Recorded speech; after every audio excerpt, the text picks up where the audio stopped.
রবীন্দ্রনাথ যে তাসের দেশ নাটিকাটা লিখেছিলেন, যেটা আমরা ডান্স ড্রামা করে ব্যবহার করি, সেই তাসের দেশটা উৎসর্গ করেছিলেন সুভাষচন্দ্র বসুকে। কি লিখছেন? কল্যাণীয় শ্রীমান সুভাষচন্দ্র, স্বদেশের চিত্তে নূতন প্রাণ সঞ্চার করার পুণ্যব্রত তুমি গ্রহণ করেছ। সেই কথা স্মরণ করে তোমার নামে তাসের দেশ নাটিকা উৎসর্গ করলাম। শান্তিনিকেতনে মাঘ মাসে 1345 লেখা রবীন্দ্রনাথের। আসল তিনি তো নূতন যৌবনেরই দূত।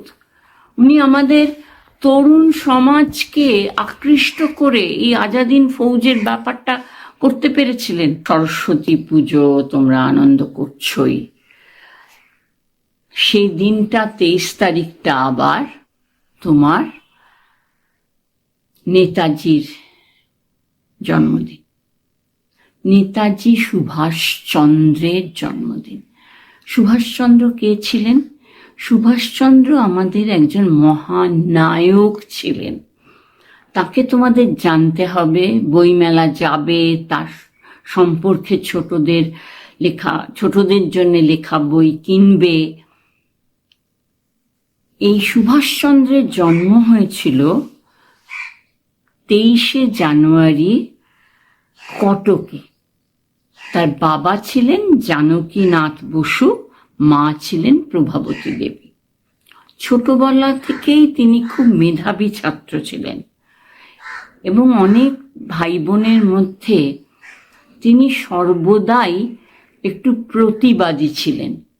কোনো অন্যায় দেখলে, বিশেষ করে ইংরেজরা যদি আমাদের ভারতীয়দের প্রতি কোনো অত্যাচার করেছে বা অন্যায় করেছে, তার প্রতিবাদ তিনি ওই ছোট বয়স থেকেই করলেন। তারপরে উনি কলকাতায় এলেন, কলেজে পড়লেন, কলেজে পাশ করে বিদেশে যান। তারপরে তিনি পুরো নিজের জীবনটা দেশের জন্য উৎসর্গ করেন। দেশের জন্য উৎসর্গ করেন কেন? আমাদের দেশ তখন পরাধীন মানে আমরা ব্রিটিশ শাসনের অধীনে। তাই উনি পুরো ওনার শিক্ষা দীক্ষা ভাবনা, উনি সেটাকে দেশ মাকে স্বাধীন করার জন্য নিয়োজিত করলেন। এখানে একটা বলে রাখি, গত সপ্তাহে আমরা বিবেকানন্দের কথা বলেছি। সুভাষচন্দ্র খুব বেশি করেই বিবেকানন্দের বাণী, বিবেকানন্দের ভাবনার ভক্ত ছিলেন। উনিও দেশকে ভালোবাসার জন্যে প্রথমে উনি কংগ্রেস, মহাত্মা গান্ধী এদের সঙ্গে যুক্ত হয়ে কাজ করেন।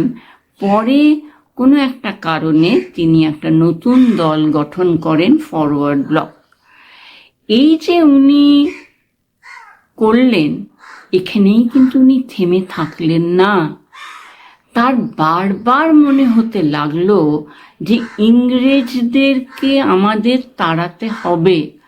সেই জন্যে তিনি তার এলগিন রোডে যে ওনাদের বাড়িটা আছে, সেখান থেকে ওনার ভাইপো শিশির বসু তত্ত্বাবধানে তিনি গাড়ি করে চলে গেলেন অনেক দূর। সেখান থেকে কাবুল থেকে নানা রাস্তা ঘুরে তিনি জাপানে এলেন। জাপানের হাতে ভারতীয়, তখন বিশ্বযুদ্ধ চলছে, জাপানের হাতে যেসব ভারতীয় বন্দীরা ছিলেন তাদেরকে তিনি বার করলেন, তাদের তিনি ট্রেনিং দিলেন। তাছাড়াও অনেক ভারতীয় তার সঙ্গে গোপনে যোগ দিল।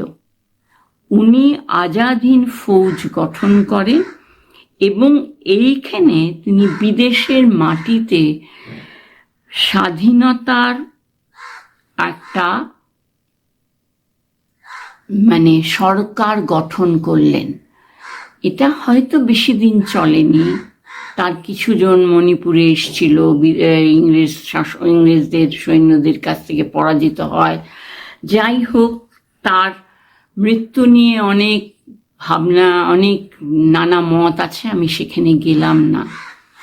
শুধু আমি বলছি যে তিনি একটা লিখেছিলেন তরুণের স্বপ্ন। আরো কয়েকটা বই লিখেছিলেন, কিন্তু তরুণীর স্বপ্ন হচ্ছে তোমরা যখন 16, 17, 18 বছর বয়সে হবে, তখন দেখবে তোমাদের অনেক কিছু, তোমাদের মা বাবা যা করেছেন বা ঠাকুরদা ঠাকুমা যা করছেন ভালো লাগবে না, বা সমাজের কিছু অন্যায়ের প্রতি প্রতিবাদ করতে চাইবে, সমাজের দুঃখী লোকের জন্য কিছু করতে চাইবে। এই যে একটা ভিতরে ভিতরে স্বপ্ন থাকে, সেই স্বপ্ন নিয়েই অনেকে অনেক দিন চলে, সেটাকে পূরণ করার চেষ্টা করে। তিনিও তাই করেছিলেন। এবং ওনাকে নিয়ে রবীন্দ্রনাথ যে তাসের দেশ নাটিকাটা লিখেছিলেন, যেটা আমরা ডান্স ড্রামা করে ব্যবহার করি, সেই তাসের দেশটা উৎসর্গ করেছিলেন সুভাষচন্দ্র বসুকে। কি লিখছেন? কল্যাণীয় শ্রীমান সুভাষচন্দ্র, স্বদেশের চিত্তে নূতন প্রাণ সঞ্চার করার পুণ্যব্রত তুমি গ্রহণ করেছ, সেই কথা স্মরণ করে তোমার নামে তাসের দেশ নাটিকা উৎসর্গ করলুম। শান্তিনিকেতনে মাঘ মাসে 1345 লেখা রবীন্দ্রনাথের। আসল তিনি তো নূতন যৌবনেরই দূত। উনি আমাদের তরুণ সমাজকে আকৃষ্ট করে এই আজাদিন ফৌজের ব্যাপারটা করতে পেরেছিলেন। তিনি অনেক জায়গায়, অনেক কংগ্রেসের সভাপতি হয়ে অনেক জায়গায় বক্তৃতা দিয়েছেন। উনি যখন 1945 সালে একটা সভায় সভাপতিত্ব করে বক্তৃতা দিচ্ছেন, সেই সভার জন্যে নজরুল গান লিখলেন, কান্ডারি হুঁশিয়ার, দুর্গমগিরি কান্তার মরু দুস্তর পারাবার, লঙ্ঘিতে হবে যাত্রী নিষেধে যাত্রীরা, আমি ভুল বললাম, লঙ্ঘিতে হবে রাত্রি নিশীথে যাত্রীরা সাবধান। এইটা তোমরা মনে রাখবে। আমরা কেন তাকে পূজার আসনে বসাতে হবে না, তাকে মনে রাখো, তার দীপ্ত, তার দৃঢ়চেতা, তার আত্মবিশ্বাস। এখন আমাদের ছেলে মেয়েদের শুধু হচ্ছে আমি ইঞ্জিনিয়ারিং পড়বো, ডাক্তারি পড়বো, কে অমুক করবো, একটা বড় চাকরি, তা নয়। চারিপাশের মানুষকেও তোমার ভালোবাসতে হবে, চারিপাশের মানুষকে তোমার দেখতে হবে বলেই তুমি পথে বেরিয়ে যাবে না। সে করারও তোমার যদি টাকা থাকে, সে করারও তোমার ক্ষমতা থাকে, কিন্তু তোমার মনটাকে রাখতে হবে। সেই রকম ভাবে তোমরা, আমাদের এখন নেতাজির জন্মদিন, অনেক মাইক বাজে, ফুল দেয়, সেটা নেতাজি পুজো প্রায়, কিন্তু নেতাজি পুজো করবে না। তোমাদের যে আজকে ছুটি দিল স্কুল, সেই কেন দিল, কেন এই মহানায়কের জন্য তোমরা ছুটি পেলে, তার ইতিহাসটা, তার গল্পটা তোমরা খুঁজে বার করো। বড়রা তো তোমাদের বলবেনি, তোমাদের কাজ রইল খুঁজে বার করে সময় আপডেটসকে জানানো, যদি অডিও করেও জানাও, আমার কাছে ঠিক পৌঁছে যাবে। এবার বলি সুভাষচন্দ্র। সুভাষচন্দ্র বানানটা কিন্তু দন্তস্বয় হস্যু ভয়াকার মূর্ধন্য সম, সুভাষণ যার, সেই হিত থেকে সুভাষটা আসে। দন্তস্বয় হস্যু, সু মানে ভালো, ভয়াকার, মূর্ধন্য স, এই হিসেবে সুভাষ নামটা রাখা হয়। আর চন্দ্র, চ নয় দয় রফলা, চন্দ্র, বসু বয় ব দন্তস্বয় হস্যু। এরপর আজাদিন ফৌজ গঠন করার পর তার নামের আগে বসে নেতাজি, দন্ত নয়কার তয়াকার বর্গজয় দীর্ঘী। এই যে আমি বলছি মহানায়ক, নায়ক মানে কে? যে পথ নির্দেশ করে। তাসের দেশে রবীন্দ্রনাথ একটা গান লিখছেন, আমি নূতন যৌবনেরই দূত, আমরা অদ্ভুত, আমরা চঞ্চল।